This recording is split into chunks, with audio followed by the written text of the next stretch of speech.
Title: The Inspiring Life Story of Walt Disney, Dreams, Struggles, and Success. Hello and welcome. In this video, you will listen to the real story of Walt Disney. It is told in clear and slow English to help you learn, understand, and enjoy. This story is about dreams, hard work, failures, and great success. It will show you how Walt Disney became one of the most famous creators in the world. Listen carefully, learn new words, and enjoy the journey. Now, let's begin the story of Walt Disney.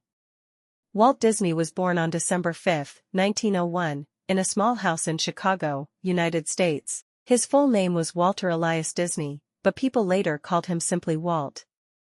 When Walt was very young, his family moved to a farm in Marceline, Missouri. Life on the farm was simple and quiet. There were no big buildings, no cars everywhere, and no noise of the city. Instead, there were green fields, tall trees, and animals. Walt loved the farm. He spent hours watching the animals. He looked at the chickens, the pigs, the cows, and the horses. Sometimes, he would sit in the grass and watch the clouds move slowly across the blue sky. Even as a small boy, Walt had a big imagination. He did not only see cows and pigs. He imagined them talking, smiling, and living like people. To him, the farm was full of stories waiting to be told. When Walt was around 7 years old, he began to draw. He did not have expensive paper or art supplies. Sometimes, he drew on scraps of paper or even on the side of the barn. His first drawings were of the animals around him. He loved to draw the horses most of all. He gave them big eyes and funny expressions. He wanted to make them look alive. One day, Walt showed one of his drawings to a neighbor. The neighbor liked it so much that he paid Walt a few coins for it. Walt was surprised and happy. For the first time, he understood that his art had value. His imagination could bring joy to others. From then on, Walt wanted to be an artist. Walt's father, Elias Disney, was a strict man. He believed in hard work and discipline. He often asked Walt and his brothers to help with farm chores. Walt would wake up early to feed the animals or deliver newspapers before school. His mother, Flora, was softer and kinder. She noticed Walt's love for drawing. Sometimes, she encouraged him quietly, giving him pencils or saving pieces of paper for him. She believed in his creativity, even if his father did not always understand it. Walt had 4 brothers and 1 sister. They were a big family, and life was not always easy.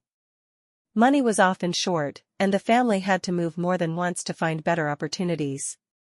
Walt went to a small school near the farm. He was not always the best student in subjects like math, but he loved art. He would often fill the margins of his school books with little drawings of animals, teachers, or funny characters. Some teachers did not like this. They thought he was not paying attention. But Walt could not stop. Drawing was part of who he was. Later, the Disney family moved back to Chicago. Life in the city was very different from the farm. The streets were busy, filled with horses, wagons, and the new automobiles. For Walt, the city was exciting but also a little frightening. Yet, in this noisy world, he found new inspiration. He began to draw not only animals but also people, buildings, and the busy life around him. He even took evening art classes at the Chicago Academy of Fine Arts when he was a teenager. These classes opened his eyes to new styles of drawing. He learned about cartoons, posters, and advertising. When Walt was around 16 years old, he became interested in telling stories through pictures. He discovered political cartoons in newspapers. These cartoons made people laugh, but they also shared ideas about the world. Walt thought, if I can make people smile with my drawings, maybe I can also make them feel something deeper. This thought became the seed of his future career. At night, Walt often dreamed big. He imagined creating stories that people all over the world would watch and enjoy. He did not know exactly how, but he felt in his heart that art and storytelling were his future. Still, his life was not always easy. His father wanted him to get a real job, something safe and steady. But Walt's dreams were bigger than that. He wanted adventure, creativity, and something different. Later in life, when Walt created Disneyland, he said many of his ideas came from his memories of Marceline. The quiet streets, the train passing through town, and the friendly neighbors all became part of the magical world he built. In Marceline, Walt learned to see the world not just as it was, but as it could be. That was the gift of his childhood, a gift of imagination, curiosity, and hope. So, Walt Disney's childhood was not rich or easy. It was full of hard work, moving from place to place, and sometimes disappointment. But it was also full of imagination, creativity, and small moments of joy that planted the seeds of greatness. The boy who once drew animals on scraps of paper was slowly preparing to become the man who would create Mickey Mouse, Snow White, and Disneyland. But before all of that, he had to face struggles, failures, and many lessons. After finishing school, Walt Disney was full of dreams. He wanted to become an artist, a storyteller, and maybe even a filmmaker. But dreams are not easy to follow, especially when life is full of challenges. In his late teenage years, Walt lived in Kansas City. The city was busy, loud, and full of people who were trying to make a living. Walt worked many small jobs just to earn enough money for food and rent. At first, he delivered newspapers with his brother. It was very hard work. Every morning, long before sunrise, Walt had to get up, pick up heavy bundles of newspapers, and walk from house to house. In the cold winter, his hands would freeze. In the hot summer, sweat poured down his face. But even during this difficult job, he carried a small notebook. Between deliveries, he sometimes stopped for a minute to draw something he saw, a funny-looking man on the street, a dog chasing a cat, or the shape of the buildings in the early light.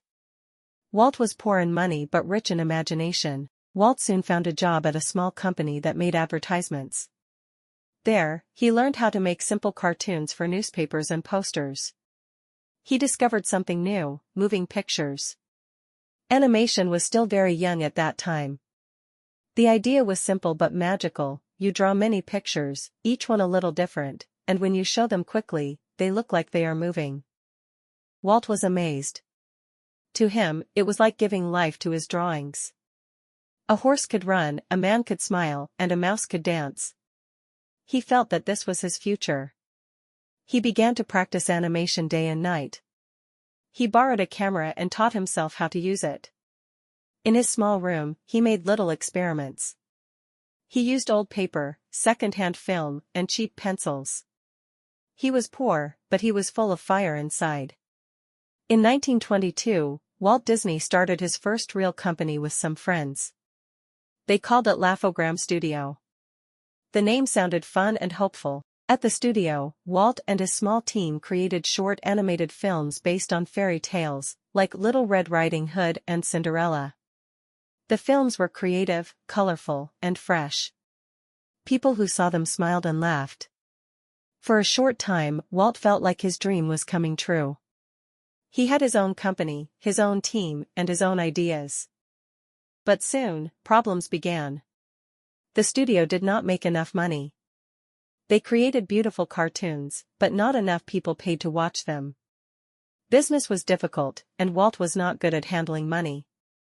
Every month, the studio fell deeper into debt. Walt often had no money to pay his artists or even to buy food. Sometimes, he lived on canned beans or slept in his office. One by one, his friends left the studio. They needed jobs that paid. Walt stayed, holding on to his dream with everything he had. Finally, in 1923, Laugh-O-Gram Studio went bankrupt. It was closed, and Walt was left with almost nothing.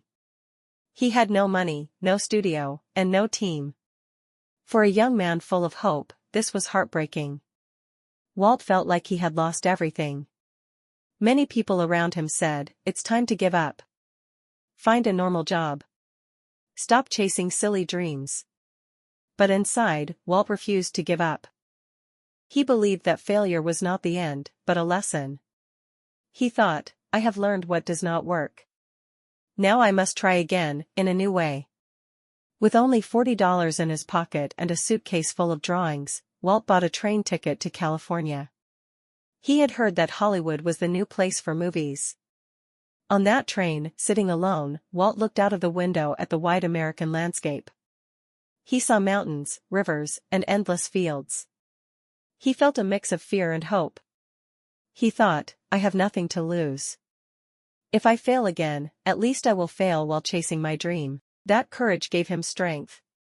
When Walt arrived in Hollywood in 1923, it was not yet the glamorous place we know today. It was a small town with dusty roads and orange groves. But filmmakers were beginning to build studios there, and dreams were starting to grow. Walt joined his older brother Roy Disney, who was already living in California. Roy was very different from Walt. He was practical, careful with money, and realistic. But he loved his younger brother and believed in him.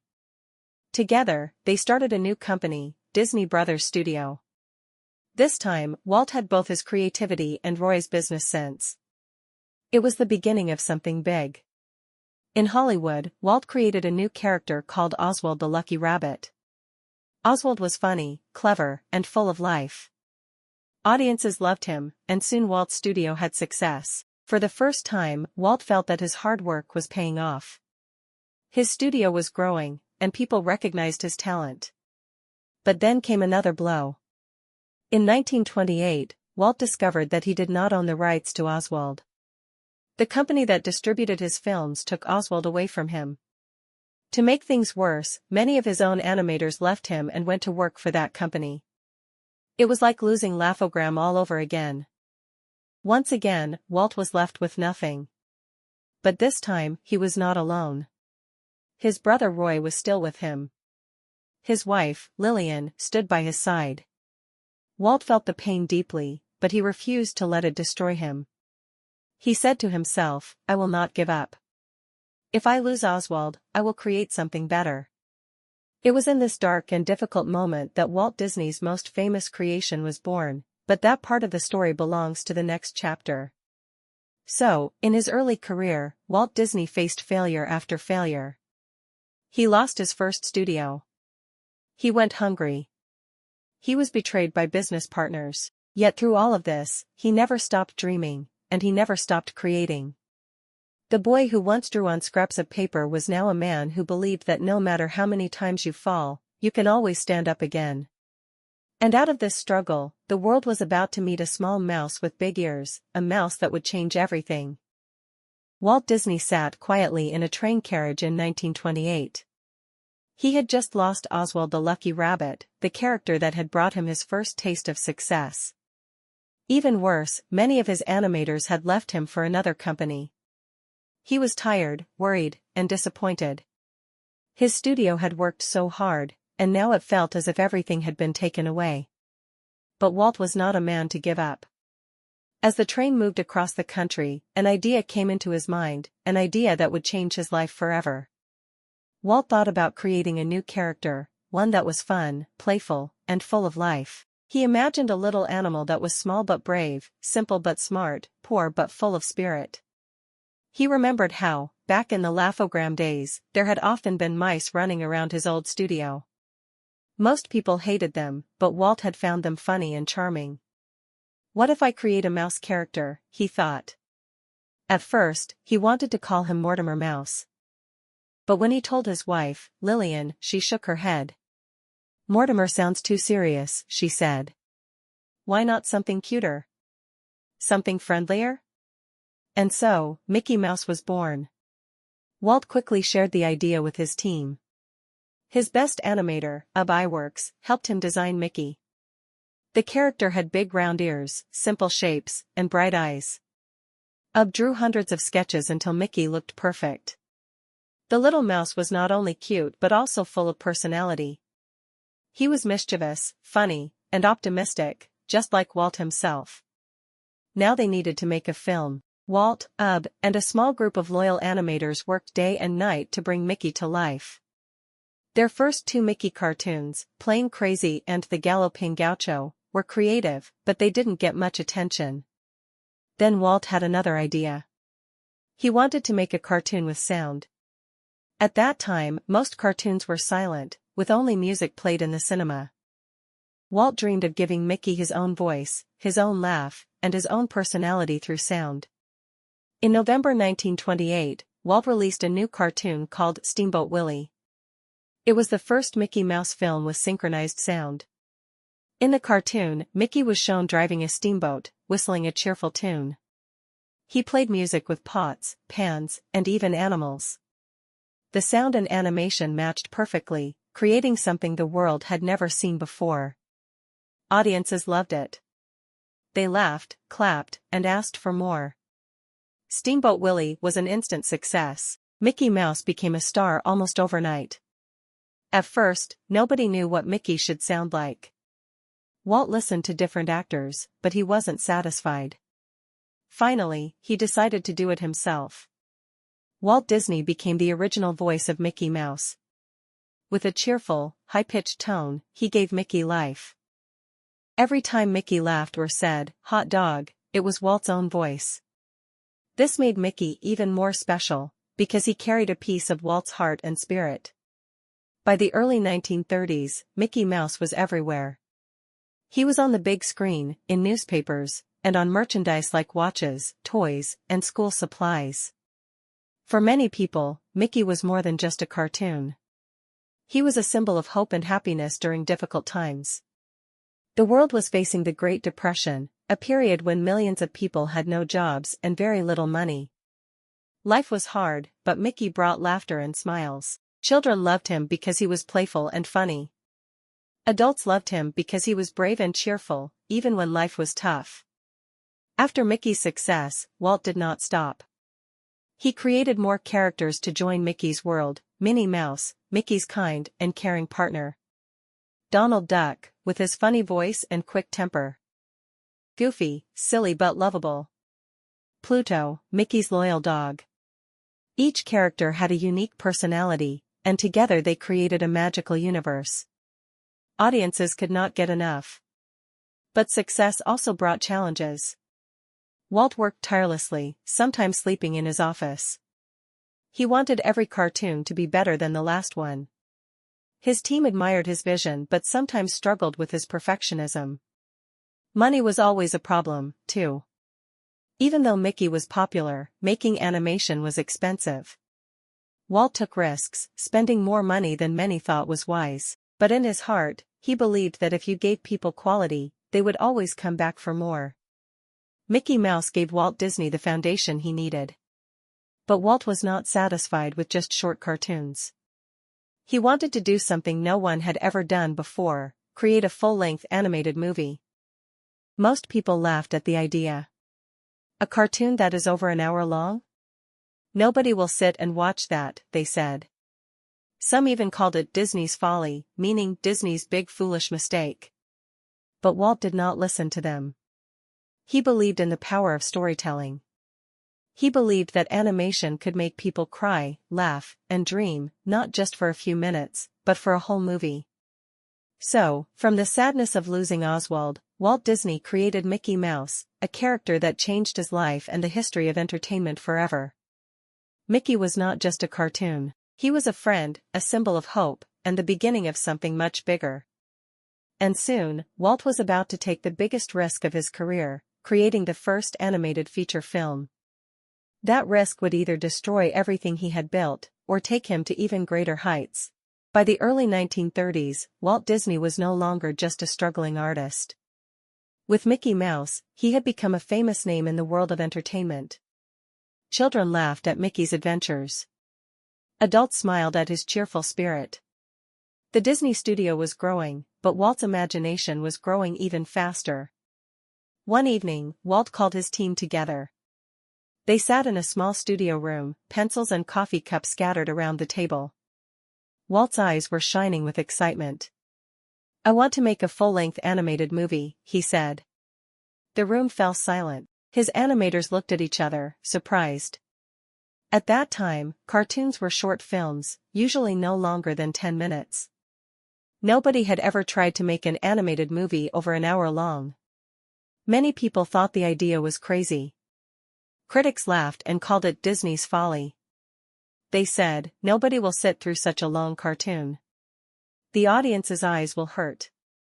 People will get bored." But Walt believed differently. He imagined a film that could make people laugh, cry, and dream, just like a live-action movie. He wanted to prove that animation could tell powerful, emotional stories.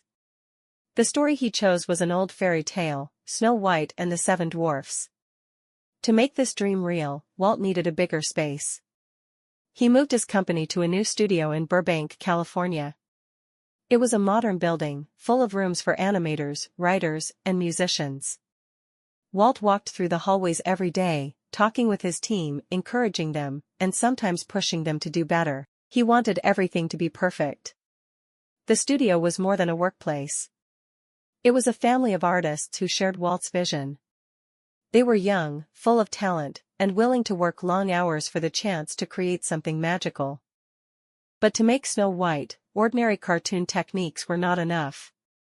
Walt wanted his characters to look real, to move naturally, and to feel alive. He arranged special art classes for his animators, where they studied human anatomy, movement, and expression. They drew models again and again, learning how muscles worked, how faces showed emotions, and how people walked. He also invested in new technology.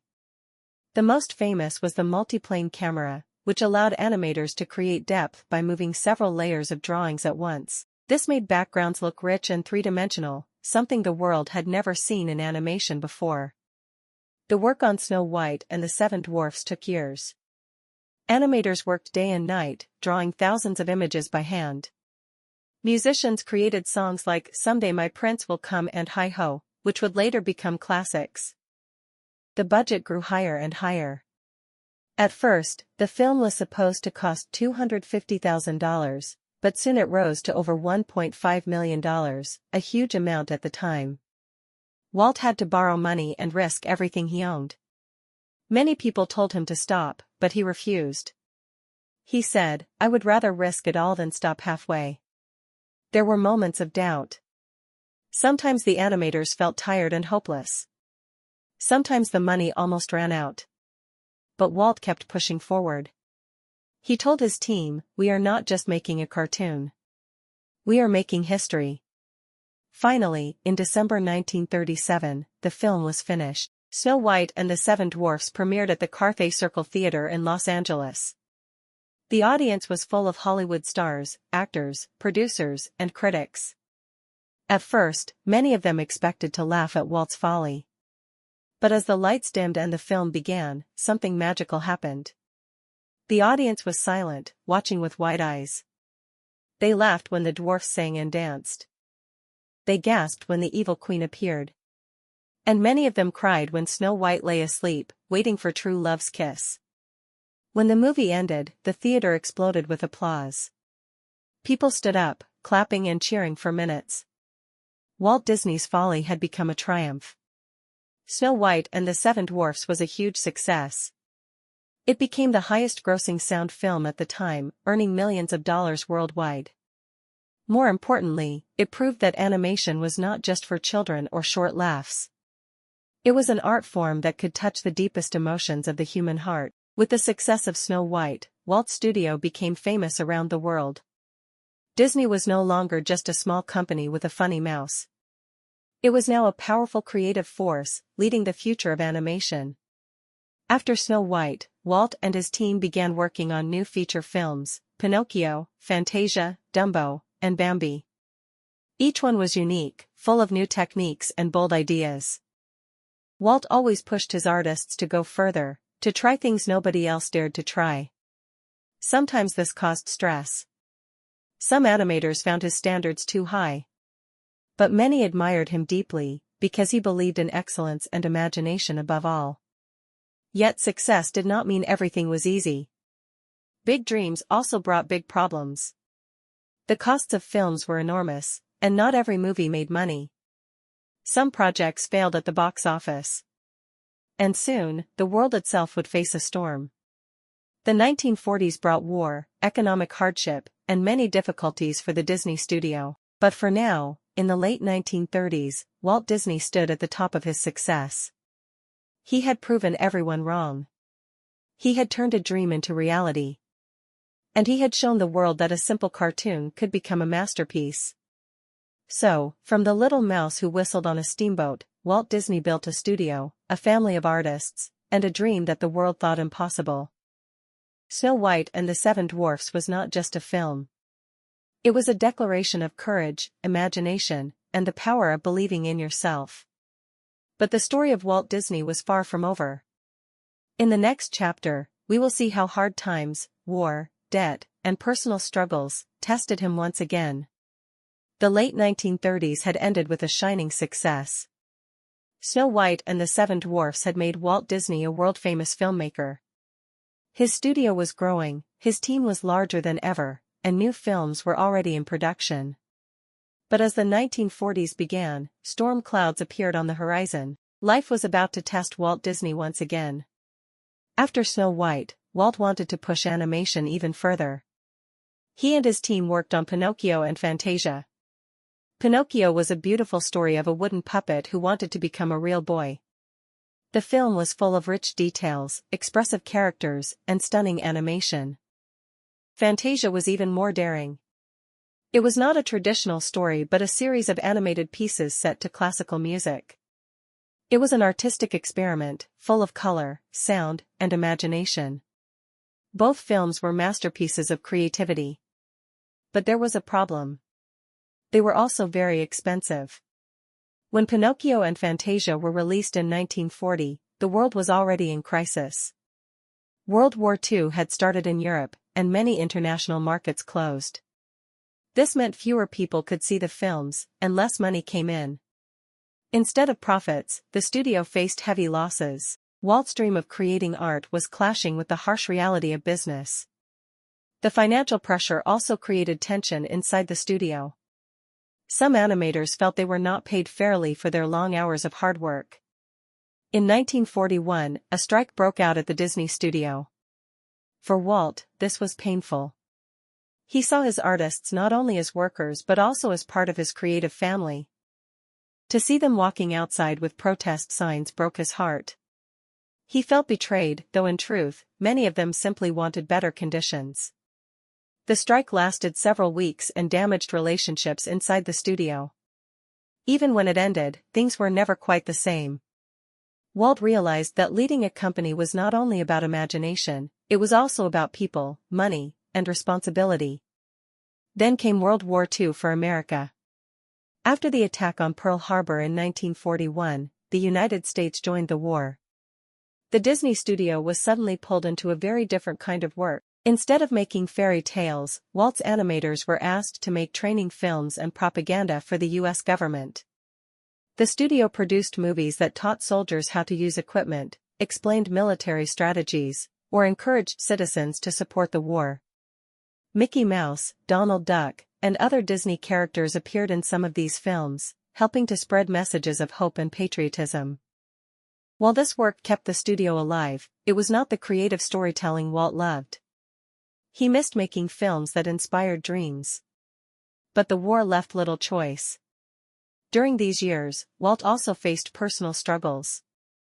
The stress of the strike, financial troubles, and the war affected his health. He often felt tired, worried, and restless. But Walt was not a man who gave up easily. When things felt heavy, he would go back to drawing. He still loved to sketch ideas, characters, and scenes. Art remained his way of finding peace and joy. At home, his family gave him comfort. His wife, Lillian, supported him quietly. They now had 2 daughters, Diane and Sharon, and Walt loved to spend time with them. Even though he worked long hours, he tried to be a caring father, often taking his daughters to ride the train or play in the park. By the mid-1940s, Walt was ready to return to storytelling. In 1942, the studio released Bambi, another artistic achievement. The film told the gentle story of a young deer growing up in the forest. It was full of beauty but also sadness, showing the cycle of life. At first, Bambi did not earn much money because of the war, but later it became one of Disney's most beloved classics. Slowly, as the war ended in 1945, the world began to change. People wanted joy again. They wanted entertainment that could make them smile after years of fear and loss.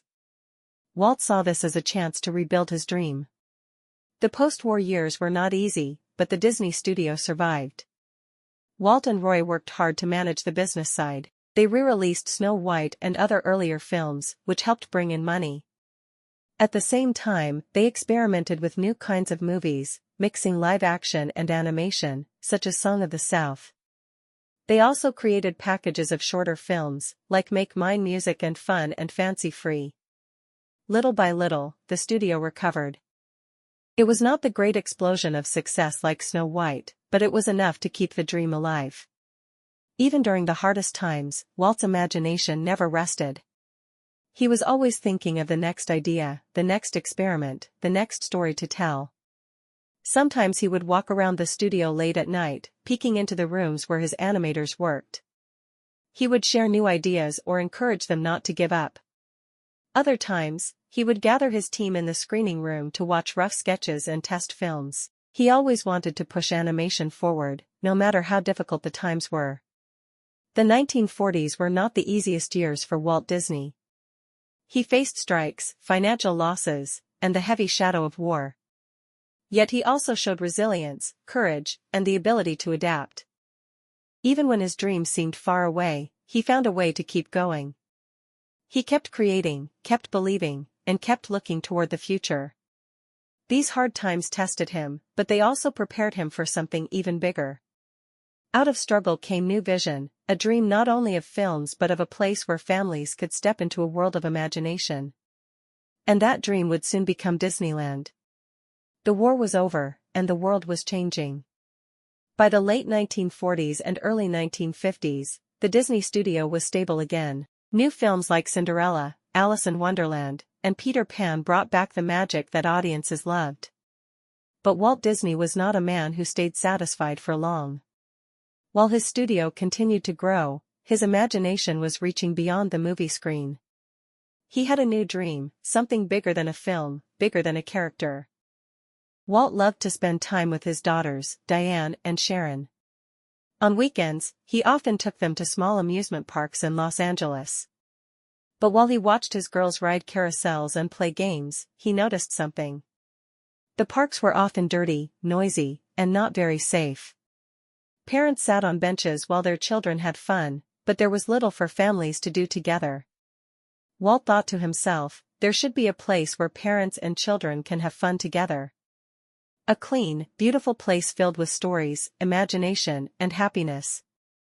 This thought grew into a dream. He wanted to build a park that was not just a place of rides, but a living world of fantasy. Walt began to sketch ideas.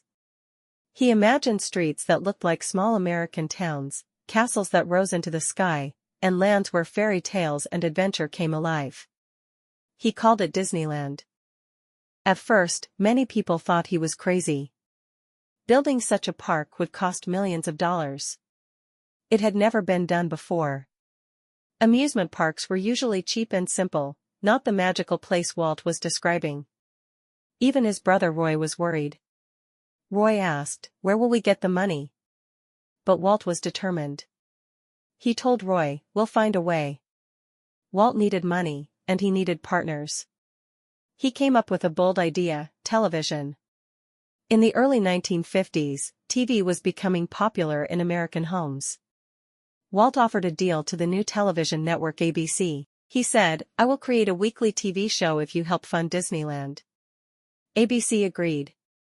The show was called Disneyland, and it showed viewers behind-the-scenes looks at the studio, previews of films, and even the building of the park itself. Millions of families watched every week, and excitement for Disneyland grew. In 1954, construction of Disneyland began in Anaheim, California. It was a huge project. Workers built roads, rides, and buildings, often working day and night. Walt visited the site constantly, walking around with his hard hat, checking every detail. He cared about everything, from the design of the castle to the color of the flowers in the gardens. He wanted perfection. He wanted guests to feel they had stepped into another world. But the process was not easy. Costs grew higher than expected. Some deadlines were missed. People called it Walt's folly again, just like they had with Snow White. Still, Walt pushed forward. His energy and vision inspired everyone around him. Finally, on July 17, 1955, Disneyland opened its gates for the first time. The opening day was broadcast live on television, with millions of people watching across America. Thousands of guests entered the park. They walked down Main Street, USA with its old-fashioned buildings. They saw Sleeping Beauty's castle, standing proudly at the center. They visited lands full of adventure, Adventureland, Frontierland, Fantasyland, and Tomorrowland. At first, the day was chaotic. The weather was hot, rides broke down, and the crowds were larger than expected. Some people even called it Black Sunday. But despite the problems, the magic was there. Children's eyes shined with wonder. Families laughed and explored together. For the first time, people could step into the world of Disney, not just watch it on a screen. Disneyland was a success. Walt often walked through the park quietly, watching the visitors. He loved to see children holding their parents' hands, smiling at Mickey Mouse, or staring up at the castle. He once said, "Disneyland will never be completed. It will continue to grow as long as there is imagination in the world." And he was true to his word. Even after the opening, Walt kept adding new attractions, new lands, and new dreams to the park. Walt's imagination did not stop there. He began planning another park in Florida, even bigger than Disneyland. He called it the Florida Project, which would later become Walt Disney World. He also dreamed of something more than a park, a model city of the future, which he called Epcot, Experimental Prototype Community of Tomorrow. In this city, technology and creativity would make life better for everyone. Sadly, Walt would not live to see these dreams completed. In the 1960s, Walt continued to work tirelessly, but his health began to weaken. He was a heavy smoker for many years, and in 1966, he was diagnosed with lung cancer. Even in the hospital, he kept talking about new projects. He looked at maps of the Florida land from his bed, pointing out where attractions should go. His mind never stopped dreaming. On December 15, 1966, just 10 days after his 65th birthday, Walt Disney passed away. The world mourned the loss of a man who had given them so much joy. But Walt's story did not end with his death. His brother Roy completed Walt Disney World in Florida, opening it in 1971. Disneyland continued to grow, adding new lands and attractions. The Disney Company expanded into television, movies, theme parks around the world, and much more. Today, Disney is a global name, known by children and adults everywhere. And at the heart of it all is a simple truth: it began with a man who believed in his dreams. Walt Disney once said, "All our dreams can come true, if we have the courage to pursue them." From a boy on a farm in Missouri to the creator of Mickey Mouse, Snow White, and Disneyland, Walt's life showed the power of imagination, courage, and never giving up. He faced failures, disappointments, and hardships. But he always stood up again. He always kept dreaming. And today, every smile in Disneyland, every child watching a Disney movie, and every family sharing a moment of magic carries a piece of Walt Disney's spirit. Walt Disney's life was full of adventures, challenges, and triumphs. From his small-town childhood to creating Disneyland, his journey carries many lessons for us today. In this final chapter, we will explore some of the most important lessons from Walt Disney's story.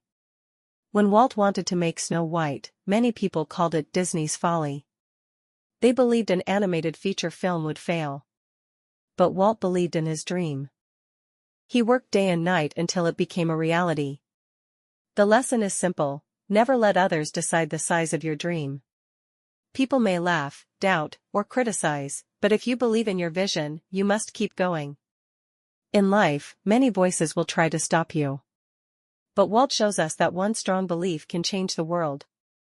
Walt faced many failures. His first company went bankrupt. His second studio struggled. Even after success, films like Fantasia and Pinocchio lost money during the war. But Walt did not stop. He learned from failure, adjusted, and tried again. This is a powerful lesson for all of us. Failure is not the end of the road. It is only a lesson on the journey. Each mistake can teach us something important, if we are willing to listen. Walt once said, "All the adversity I've had in my life, all my troubles and obstacles have strengthened me." Walt was not only a dreamer, he was a worker. He worked long hours, studied details, and pushed his team to do better. He was demanding because he believed in quality. But he also loved what he did. Drawing, storytelling, and creating gave him joy. This teaches us that hard work is important, but it becomes easier when we truly love our work. Passion turns effort into joy. Walt Disney never stopped imagining. He imagined Mickey Mouse when he had nothing. He imagined Snow White when people thought it was impossible. He imagined Disneyland when no such park existed. For Walt, imagination was a key to life. He believed that stories and creativity could make the world brighter. We, too, can use imagination in our daily lives, to solve problems, to see new possibilities, and to bring joy to others. Even though Walt worked a lot, he cared deeply for his wife and daughters. His dream of Disneyland came from wanting a place where families could enjoy time together. This shows us that success is not only about money or fame. Real success is about creating happiness for the people we love. Walt was an adult, a businessman, and a leader. But inside, he stayed young at heart. He loved trains, toys, stories, and play.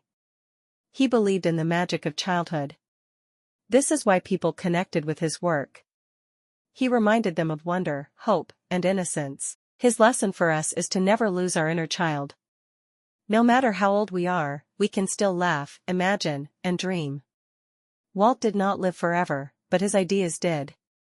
Disneyland, his films, and his characters continue to bring joy to millions of people. The lesson is this: we should try to leave something positive behind: kindness, creativity, or love.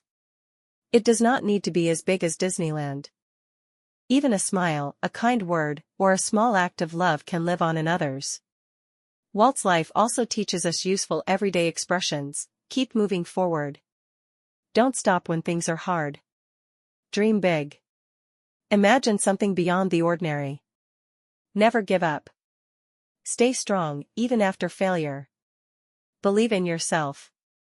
Trust your vision, even if others doubt you. Do what you love. Work is easier when your heart is in it. When we look back at Walt Disney's life, we see more than just movies, characters, or theme parks. We see a journey of courage, creativity, and hope. Walt started with nothing but a pencil and a dream. He faced rejection, bankruptcy, and sickness. But he never allowed these things to break his spirit. Instead, he used every challenge as fuel for his imagination. And in the end, he built a world of magic that still shines today.